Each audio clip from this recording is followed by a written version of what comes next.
28 दिसंबर 2025 को ईरान के शहर तेहरान के एक बाजार में, जिसे ग्रैंड बाजार भी कहते हैं, एक छोटा सा प्रोटेस्ट शुरू होता है।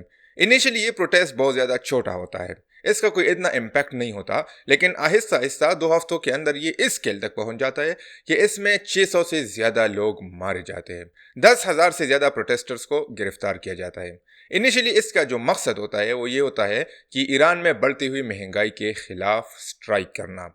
ईरान में अभी ईरानियन रियाल की जो वैल्यू है वो 50 से लेकर 60% तक गिर चुकी है। यानी एक अमरीकी डॉलर इस वक्त अगर आप हिसाब लगाए तो तकरीबन 14 लाख ईरानियन रियाल में बिक रहा है। इसके अलावा इन्फ्लेशन की रेट जो है वो 40% तक पहुंच चुकी है। कुछ रिपोर्ट्स की माने तो उनके हिसाब से 72% तक इन्फ्लेशन की रेट्स पहुंच चुकी है। इनिशियली तो ये ईरान के शहर तेहरान से शुरू होता है, लेकिन आहिस्ता आहिस्ता ये ईरान के 31 सूबों तक फैल जाता है। ईरान की गवर्नमेंट की जानिब से प्रोटेस्ट के हवाले से बहुत तेज रिस्पांस देखने को मिलता है। बहुत से ज्यादा प्रोटेस्टर्स को गिरफ्तार भी किया जाता है। यहाँ पर life ammunition, water cannons, bullets, हर एक चीज का इस्तेमाल किया जाता है प्रोटेस्टर्स के ऊपर।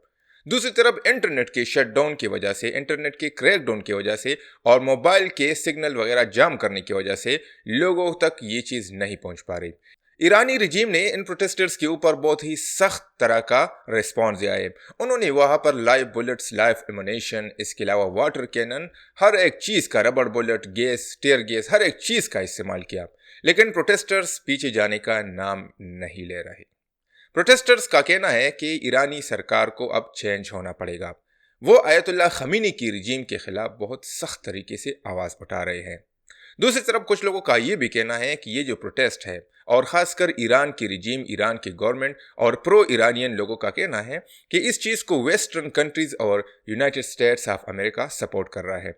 दूसरी तरफ यूनाइटेड स्टेट ऑफ अमेरिका ने भी बड़ी हार्श तरीके से ईरानी रिजीम के ऊपर रिस्पॉन्स किया है।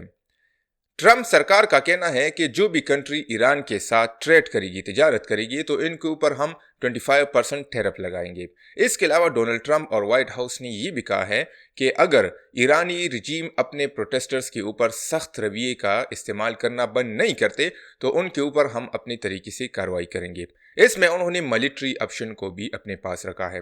जिस तरह उन्होंने वेनेजुएला के ऊपर मिलिट्री ऑपरेशन किया, वहां उनका सदर निकोलस मदुरो को गिरफ्तार किया, इस तरह ही वो ये ऑप्शन भी अपने पास रखते हैं। लेकिन अब देखना ये होगा कि क्या यूनाइटेड स्टेट्स ऑफ अमेरिका इस तरह कर पाता है कि नहीं, क्योंकि वेनेजुएला की सरकार और ईरानियन सरकार एक दूसरे से काफी मुख्तलिफ है। ईरानी रिजीम के पास वेनेजुएला के रिजीम की कंपैरिजन में बहुत ही ज्यादा पावर मौजूद है, हालांकि उनका पावर अभी भी बहुत ज्यादा कम हो चुका है। उनकी जो प्रॉक्सीज है, जिसमें हमास, हिजबुल्लाह वगैरह शामिल है, वो काफी हद तक अमेरिका और इसराइल ने मिलकर खत्म कर दी है। लेकिन अभी भी ईरानी रिजीम के पास वेनेजुएला से ज़्यादा ताकत मौजूद है। उनके पास मिसाइल्स है, उनके पास टेक्नोलॉजी है और उनके पास पॉलिटिकल रीच भी है। दूसरी तरफ देखा जाए तो चाइना ने इस मामले के ऊपर एक न्यूट्रल स्टांस लिया है। चाइना सरकार का ये कहना है कि ईरानियन गवर्नमेंट और ईरानियन लोग मिलकर अपने मसले का हल निकाले। इसके अलावा चाइना के हिसाब से किसी दूसरी कंट्री को, यानी इनडायरेक्टली वो यूनाइटेड स्टेट्स ऑफ अमेरिका को रेफर कर रहे हैं कि किसी दूसरी कंट्री को इनके अंदरूनी मामलात में मुदाखलत नहीं करना चाहिए। यूरोपीय यूनियन और दूसरी वेस्टर्न कंट्रीज ने, जिसमें जर्मनी वगैरह शामिल है, उन्होंने भी ईरान के रिजीम के खिलाफ आवाज उठाया है। उन्होंने भी कहा है कि ईरानी रिजीम को अपने प्रोटेस्टर के ऊपर इतना सख्त रवैया नहीं अपनाना चाहिए। अब बात करते हैं ग्लोबल इम्प्लीकेशंस पर कि ईरान के प्रोटेस्ट से ग्लोबली कौन कौन से असरात हो सकते हैं। सबसे ज्यादा असरात इनके जो नेबरिंग कंट्रीज है उनके ऊपर हो सकते हैं। इससे रीजनल स्टेबिलिटी जो है वो बहुत हद तक मुतासिर हो सकती है। इसके अलावा दुनिया में ईरान के पास ऑयल के बहुत ज़्यादा शेयर्स पड़े हुए हैं, तो ऑयल का जो मार्केट है उस पर भी बहुत बड़ा इम्पैक्ट पड़ सकता है। ईरान के अलावा यूनाइटेड स्टेट्स ऑफ अमेरिका पर भी इसका बहुत बड़ा असर हो सकता है, क्योंकि हालात अगर आगे निकलते हैं तो हो सकता है कि यूनाइटेड स्टेट्स ऑफ अमेरिका इसमें इंटरवेंशन करे। प्रॉपरली मिलिट्री इंटरवेंशन की हम बात कर रहे हैं। अब पॉसिबल फ्यूचर आउटकम्स की बात करते हैं कि फ्यूचर में क्या हो सकता है।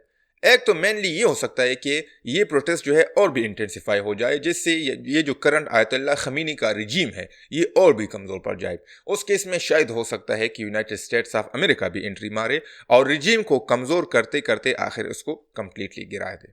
दूसरा जो पॉसिबल आउटकम है वो ये हो सकता है कि प्रोटेस्ट को ईरानी जो गवर्नमेंट है ये किसी न किसी तरीके से कंट्रोल कर ले, जिस तरह इन्होंने 2022 के प्रोटेस्ट को कंट्रोल किया था।